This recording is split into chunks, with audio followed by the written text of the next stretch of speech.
A note for anyone with BMW's EVs and or plug-in hybrids. When you see the option for preconditioning, that is not the same as climatization. So you get two things that can be definitely confusing, which I completely understand. When you stop the car, you'll see a notification pop up that says start preconditioning now. When you see it on the screen, it means for, like your screen here, that means it's for preconditioning the cabin, also known as climatization.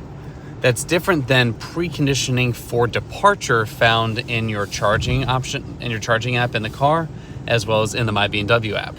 Preconditioning in that sense is warming up the battery for leaving. The number one thing you want to do when you're preconditioning, you want to be connected to a level 2 charger.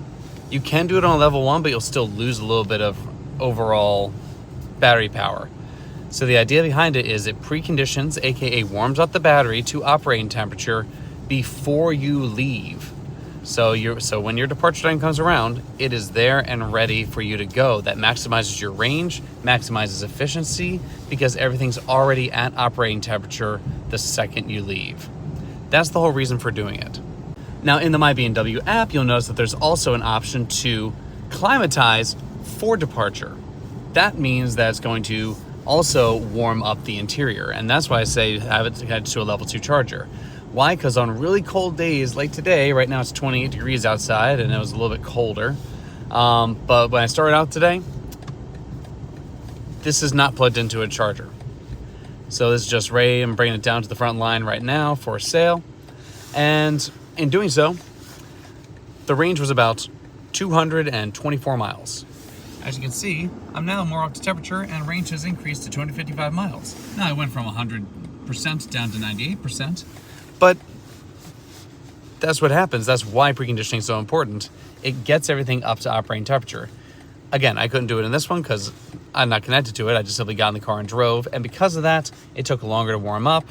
The engine was, motor and battery pack were not ready to just put power down efficiently, so it had to warm up the battery pack and warm up the interior, losing 2% in the process while driving. So yeah, benefit of doing so is basically it gets the car ready, it gets the engine, I keep saying engine, I'm so sorry, it keeps getting the motor ready, keeps getting the battery ready, it gets getting the cabin ready. When you do that on a level 2, it takes approximately 6 kilowatts of energy. A normal thing does 1 kilowatt. That's why level 2.